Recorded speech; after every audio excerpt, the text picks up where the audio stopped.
Hello friends, तो आज हम एम एस वर्ड का पार्ट 3 करेंगे, जिसमें एम एस वर्ड को ओपन करके उसमें कुछ पैराग्राफ लिखते हैं। तो उसमें कर्सर होता है, उस कर्सर को आगे या पीछे ले जाने के लिए जो शॉर्ट की का उपयोग किया जाता है उसके बारे में है।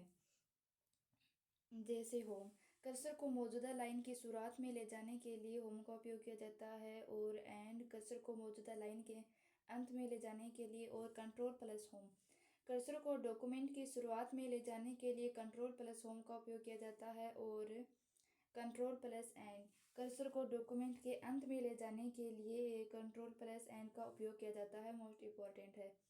और बैक स्पेस, कर्सर को दाईं ओर के कैरेक्टर को हटाने के लिए बैक स्पेस का उपयोग किया जाता है। और डिलीट, कर्सर के दाईं ओर के कैरेक्टर अर्थात एक अक्षर को हटाने के लिए डिलीट का उपयोग किया जाता है। और control plus back space, cursor के बाईं ओर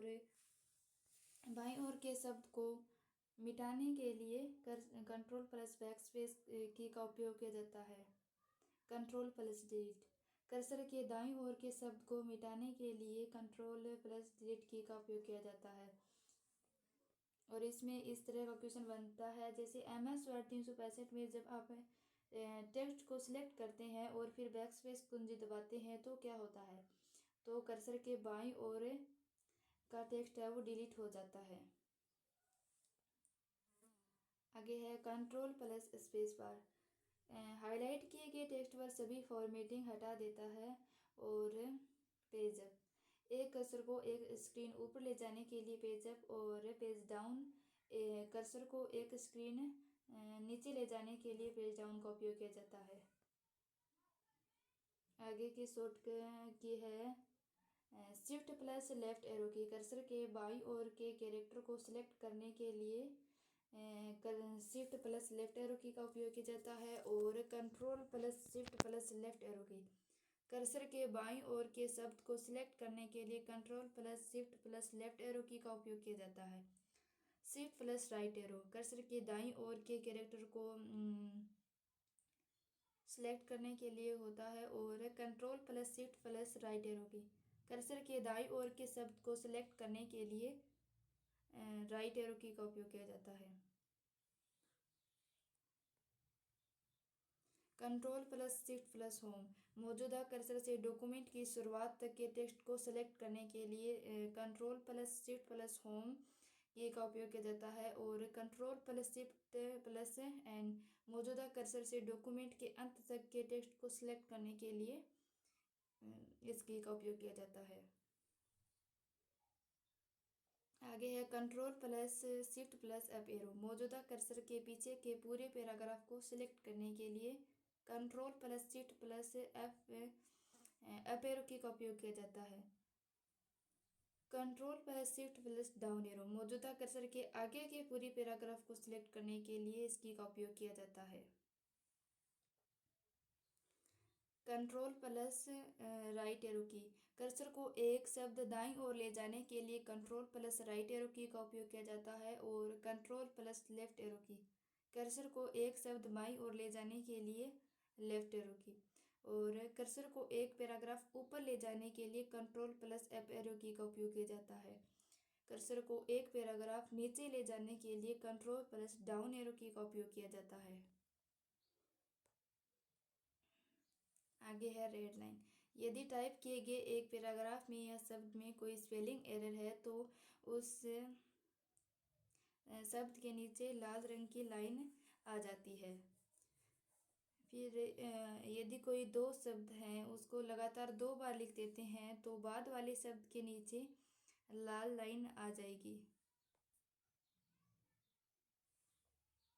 ग्रीन लाइन। यदि टाइप किए गए एक पैराग्राफ में या लाइन में ग्रामर एरर है तो शब्द के नीचे हरे रंग की लाइन आ जाती है, ब्लू लाइन। यह शब्दों के गलत उपयोग या शैलीगत सुझाव के लिए होती है।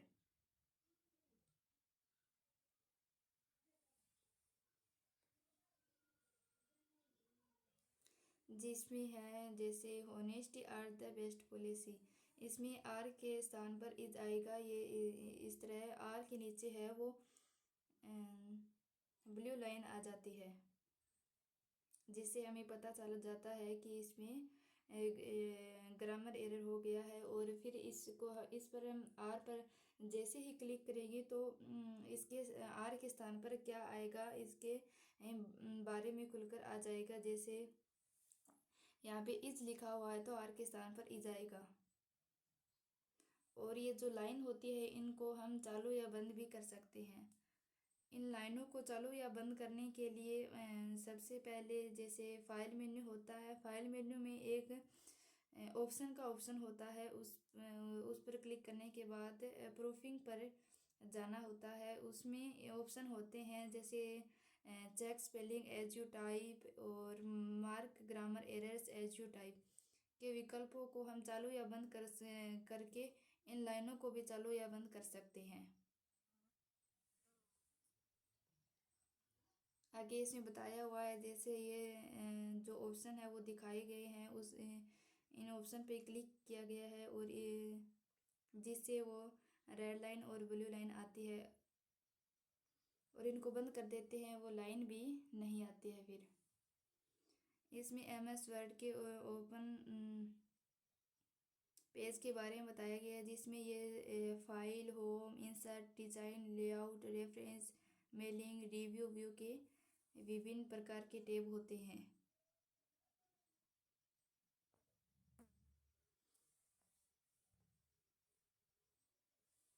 जब हम MS Word, Excel, PowerPoint को ओपन करते हैं तो डिफ़ॉल्ट रूप से होम मेन्यू ओपन होता है, जिसमें कुछ इस तरह के टैब भी दिखाई देते हैं। इसमें ऑफिस बटन होता है। ऑफिस बटन MS वर्ड 2007 में ऊपर बाएं कोने पर होता था, और फिर MS वर्ड 2010 के वर्जन में MS ऑफिस का जो बटन है उसके स्थान पर फाइल बटन या फाइल टैब के रूप में मौजूद होता है। फाइल बटन MS वर्ड के जो ये विभिन्न प्रकार के वर्जन हैं विंडो के ऊपर बाएं कोने पर स्थित होता है। रिबन में बिल्कुल बाईं ओर फाइल टैब मौजूद होता है। MS वर्ड में ये टैब होते हैं जैसे file, home tab, insert tab, draw tab, design, layout, reference, mailing tab, review, view और हेल्प के ये टैब होते हैं। ये डिज़ाइन टैब है ये MS वर्ड 2013 में, और draw menu introduced in MS word 2016।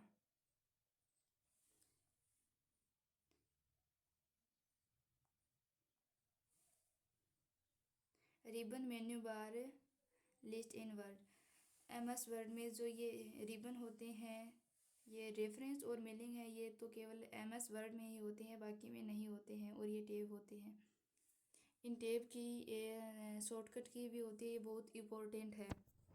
जैसे Alt+F ये फाइल टैब की शॉर्ट की है, और Alt+H होम टैब की शॉर्ट की है, Alt+N इंसर्ट टैब की शॉर्ट की होती है, और Alt+N ये इंसर्ट टैब की होती है, Alt+JI ड्रॉ टैब की शॉर्ट की है, और Alt+D डिज़ाइन टैब की शॉर्ट की होती है, और Alt+P है ये लेआउट टैब की शॉर्ट की होती है, Alt+S रेफरेंस टैब की, और Alt+M है ये मेलिंग टैब की होती है सिर्फ, और MS वर्ड में ही होती है, और Alt+M फॉर्मूला टैब की शॉर्ट की है जो MS एक्सेल में होती है। Alt+W है ये व्यू टैब की शॉर्ट की होती है, और हेल्प टैब की शॉर्ट की F1 होती है। Alt+K ट्रांजेक्शन Alt+K की शॉर्ट इसकी शॉर्ट की होती है, और Alt+A एनिमेशन इन पावर पॉइंट की शॉर्ट की होती है, और Alt+A डाटा की शॉर्ट की होती है MS एक्सेल में। Alt+A साइड शो की शॉर्ट की होती है पावर पॉइंट में।